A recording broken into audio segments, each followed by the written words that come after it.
One of the more popular social links in Persona 3 has always been the Hermit, known as Maya. Bouncing back and forth between a teacher and a pro gamer, Maya has endeared herself to the Persona fandom with her cringe-inducing yet charmingly endearing leet speak. But did you know Maya is full of Easter eggs?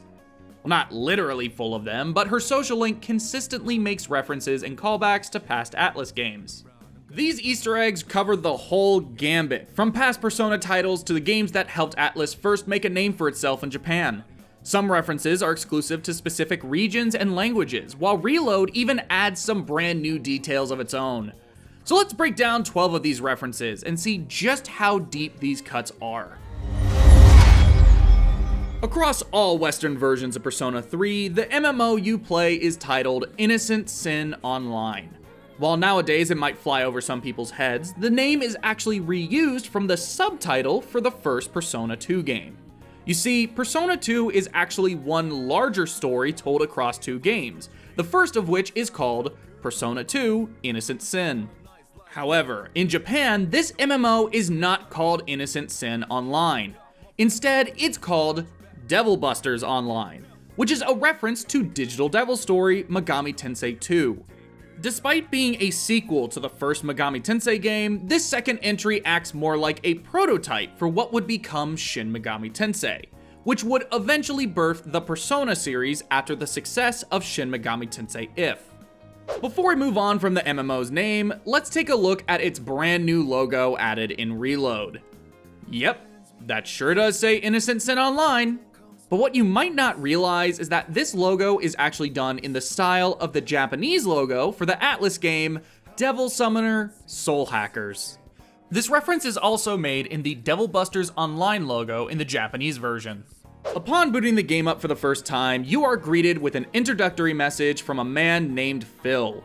This is a reference to a character who's technically already in Persona 3, just not in a way you'd expect if you didn't know any better.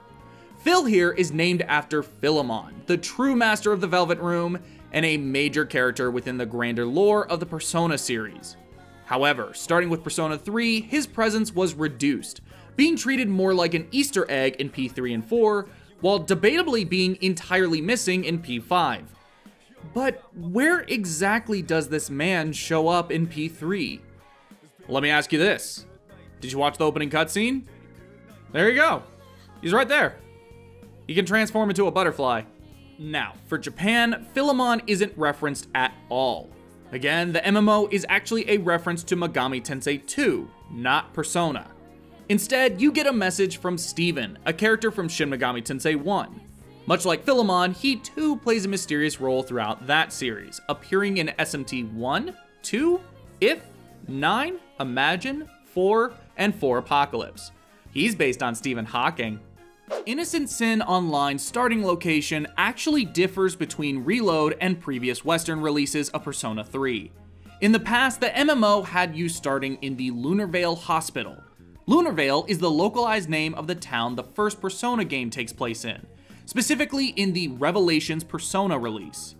For the PSP remake of P1, the name of the town was changed back to what it was in the original Japanese, Mikage-cho. In Reload, the starting location has now been changed to the Shinagawa Dungeon. While Shinagawa is a very real place in Tokyo, it's also an often frequented location by Atlus, having first appeared in Megami Tensei 2, and most recently being the second map you explore in Shin Megami Tensei 5. Maya also comments on how this area used to have a different name during her second rank. Brand new to Reload is the inclusion of actual visuals for Innocent Sin Online. While before the computer screen remained a static white, now you can actually see the game your character is playing as well as Maya. Looking closer at the screen shows that the visuals have a lot in common with how classic Atlus games like Shin Megami Tensei displayed interactions with NPCs, a standard first-person view of the world, and an image of a character standing there. Alongside those fancy in-game visuals comes an actual design for Maya's avatar. And to fans of Shin Megami Tensei, she should look very familiar. This is because her avatar is based off of the heroine from Shin Megami Tensei 1. While her hair is done in the style of her real-life counterpart's hairstyle, the outfit is incredibly similar to the heroine's. When you start the Hermit S-Link, your new friend decides to call you Tatsuya and renames herself Maya. She then asks if it gives you a little deja vu. Much like with the name of the MMO, this too is a reference to the Persona 2 duology, with Tatsuya being the canonical name of the main playable character in Innocent Sin, and Maya being the canonical name of the main playable character in Eternal Punishment. And again, much like with the name of the MMO, the names are different in the original Japanese. There, you are named Injima, and Maya is named Waiko. This is a reference that dates back to the original Digital Devil story, Megami Tensei.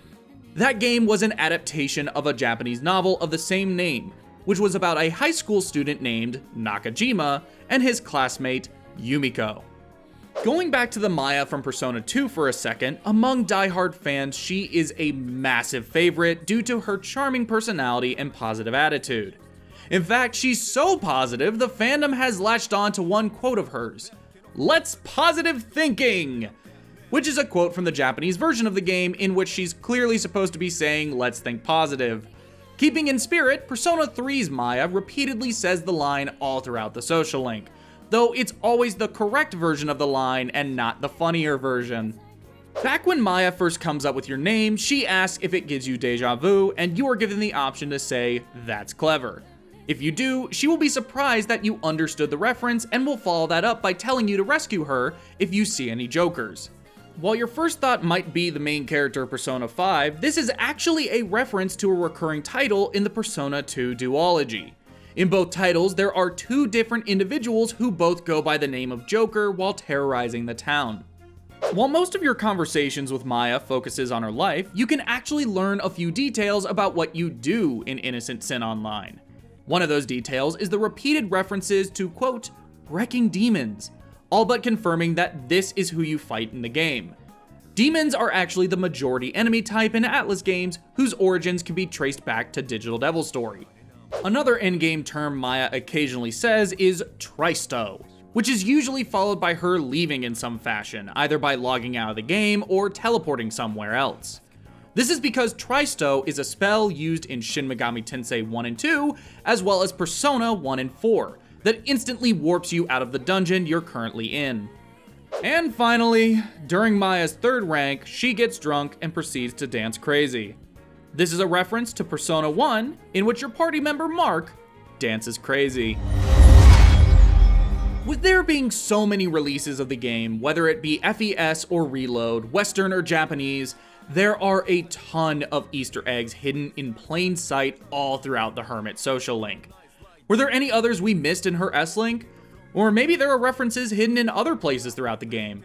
Let us know down in the comments below, and make sure to stay tuned to GameXplain for more Persona 3 Reload.